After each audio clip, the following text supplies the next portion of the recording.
Hello, welcome to Matters of DeCorum. I'm Scott Corum. This is what matters to me. The Game Master has a very complicated job at the tabletop role-playing game table. In fact, the Game Master has a number of different jobs. It is the most demanding position at the table, and while it affords a tremendous amount of freedom, there's also some limitations that need to get thrown in there if everyone's going to have the time that they expected to have at the table. That's the Game Master's job. My son put it really well. My Wednesday group, the Warriors of Wednesday, we do a lot of online gaming. God, the pandemic and quarantine has given us cause to really step up our online gaming. At the moment, we're playing Atlas. Great game. Spin-off from Ark. Using a lot of the same code, but it's all pirates and stuff. And while there's some negative reviews of it, I'm really enjoying it. It's not perfect, but what game is? My son is the administrator for the server for that. He has been the server administrator for all of our online gaming. And while we were addressing some issues in the game last night, he said something absolutely profound. That he is the curator of the player's experience of the game. So he is responsible for making that game a pleasurable experience. And that's very much the position of the Game Master at the tabletop role-playing table. The Game Master is the curator of the gaming experience. They are the person who is responsible for how good that game is. There's a bit of that coming from the other side of the table. Players need to be participating and involved and playing their characters, but the environment that they have to do that in and the opportunities they have to do that, that's all the Game Master. The Game Master is the eyes, ears, nose, fingertips, taste buds of everyone there. They're the link of the fictional characters to their fictional universe. Everything that the fictional characters in the role-playing game are going to experience, good, bad, or indifferent, comes from the Game Master. And mostly what they should be experiencing, well, depends on the game, depends on the players, depends on what experience people have decided they want to have. You pick up a D&D book, there's a given experience for D&D, there's a minimum.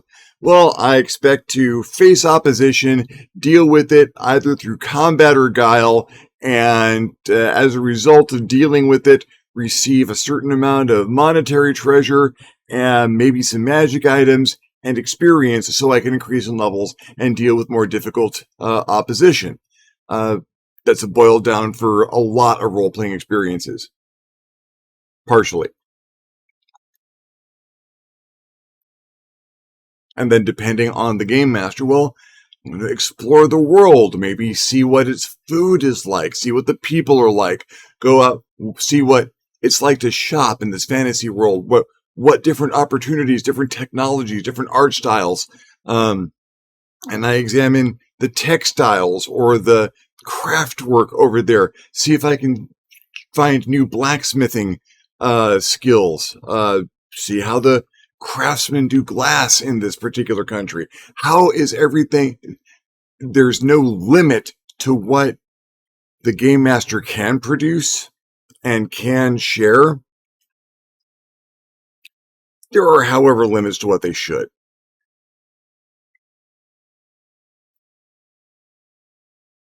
Two limits come to mind. One, limiting by the sensibilities of the people at the table.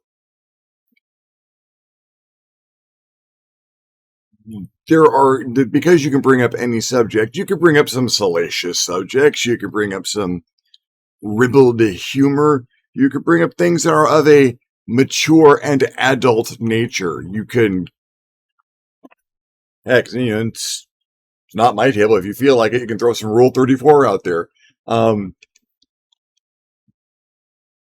If, and only if, that's not going to offend the people at the table or a person at your table. The last thing you want is to upset the player sitting across from you, to present them with something they would rather not be presented with. For which, a discussion beforehand. I'm thinking of throwing some of this stuff in there. What do you think? Would that be okay with everybody? Just have that conversation. So that's one limitation on the Game Master. The other, Game Master has to let the player characters play. Has to let the players have the joy of playing in that world. The Game Master will want to. I know. I've been this Game Master. You want to do a self-insert. You want to throw a Mary Sue character in there. You want to throw a character in there that isn't just an NPC, but is a player character, a GMNP or a GMPC, a Game Master player character. So I'm playing too, along with you, even while I'm running the game. There are good reasons to have a GMPC and bad reasons. A GMPC is well used if they're basically just a somewhat enhanced NPC. If they are there to impart knowledge or help guide the party towards actions that are important for the plot. Sometimes player characters cannot follow the plot, and it is a chore to drag them back onto it. If you feel like doing that, or let them find their own plot, you can put 4 mysterious doors, each with intricate symbols denoting a different season of the year. The riddle you've been given doesn't give you a straight indication, but maybe if you compare it to the symbols, you'll find the mystery. But no, they want to go out the side door to the yard where there's a dog and pet it. And now that's your game. I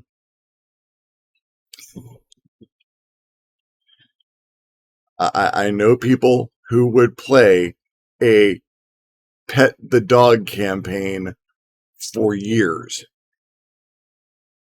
I might be tempted to run one, or at the very least write one. And a GMPC can be there to, well, I've got the riddle. Why don't we do the comparison and just check? We don't have to go through the door that we find, and I'll pet the dog in a minute. But can we check this? Those skill rolls. Does anyone here have any levels of Arcana? No. My guy does. We'll have him roll for it. The ability to impart information to the party to keep things running. GMPC, all the way. Great way to do it. Having the GMPC solve all the problems for the party, or even half the problems for the party. That puzzle's too hard. Let me handle this. I've got that. Oh, that bad guy's too hard. Hang on. I'll go in to get the shot. You distract him. That is the overreach of a GMPC, and you can't do that. No one is at that table to play a backup character. No one is there to provide background for the GM's super character. Because the GM is not limited in what rules they can use to put any character on the field. So no one came to cheerlead the Game Master's pet character. The people who are at that table playing this game with the game master are there so that they can have the vicarious experience of their characters solving problems and defeating enemies, or not defeating enemies, or failing to solve problems. It's a game. There are risks involved. There is a certain amount of RNG, or random number generation, involved in playing this game, and there's no guarantees. The players are there to experience this risk with their player characters, to experience the chance that they could succeed or fail, to go out there to take the chances, to be the ones taking those shots, to generate the stories about when they did or didn't do the thing.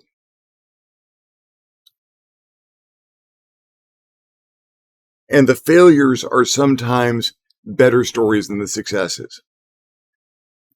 Or the failures lead to better successes. Often it's not how badly you fail, but by what you do to recover from the failure. Removing risk from the player characters by introducing a GMPC who will take that risk for them, who will be the hero of the day, denies the players the ability for their character to be the hero of the day. And a game master can do this without even thinking about it. You can have that NPC that just gets more important. You fixate on an NPC. The characters fixate. Oh, we want this guy. We like this guy. He's kind of awesome. We're going to ask him to follow us around. Okay, sure. So now you got the GMPC following along, and well, maybe a little bit more happens. You develop that character more in your head, and you start playing it a little bit more, and then people are losing interest in the game because your super character is taking all the risks. Game masters got to be careful of that.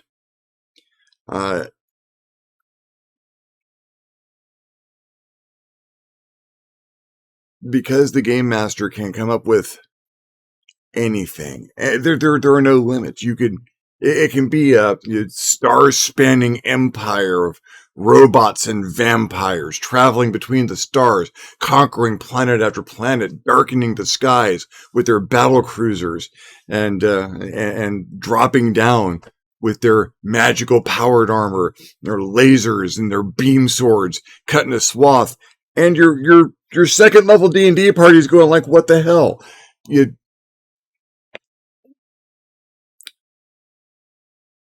unlimited budget and the ability to create star-spanning horrific hordes of deadly opposition. I want to run the evil vampire empire. There's got to be a better way to put that. That sounds like a really great campaign world, but not for every party. For a group of spacefaring adventurers, sure, that sounds like fun. For a D&D group, I could do it in D&D, but not a low-level game. Certainly not. There might be background material for a low-level game, and as they get closer in level to actually deal with that, maybe, that'd be a great campaign, actually. Building up the ability to deal with that. But not from the beginning. Okay, you just rolled up your characters, you got your equipment. Okay, everyone. Did anyone choose a feat? Okay. All good. First level. Beautiful. All right. Battleship descends from the sky and hits the entire area with a carpet bombing. Everyone roll a DC 30 dex save to see if you can take half damage from the plasma bombs falling out of the sky.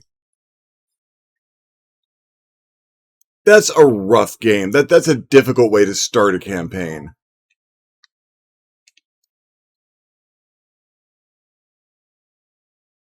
I could make that work, but Game Master's responsible for a certain level of restraint. To make the challenges at or just above the level of your player characters. You want them to have a real chance of not making it out of this encounter. Maybe not every encounter, but once in a while, let them be the heroes. Let them get out there and save the village. Let them stop the bad guy, put down those bandits. But then something comes along that's a little bit above their pay grade, and maybe they make it out okay. Maybe they get a little banged up. Maybe one or more of them doesn't make it out. Now there's a risk. Now there's tension. Now they got to find a way to deal with stuff on that level because they are not there yet.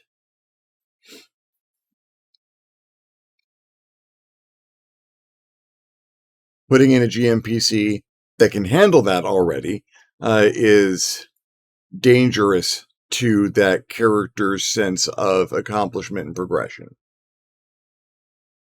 Ultimately, amongst all the other hats the game master has to wear at the table when you're playing a tabletop role-playing game is, am I putting too much of me out there? Am I playing the game or am I running the game? Because it's two different things. And running the game is an honorable position with a lot of rewards to it. And you are running that game so other people have a chance to play. Another good use for GMPC. If you are in a group where people are rotating the game master job, a different person takes it.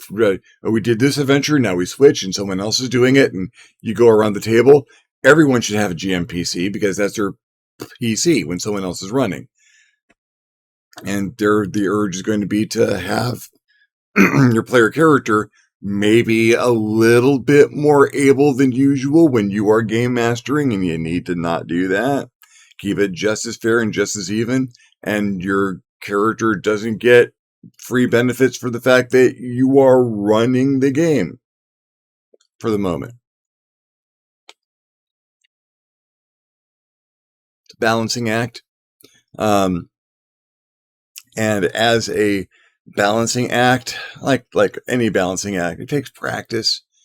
It takes time. Run some games. And make sure, if you are starting off, I'd like to run a game, guys. I've seen some stuff on this, and I've read the rules, and I'd like to run a game.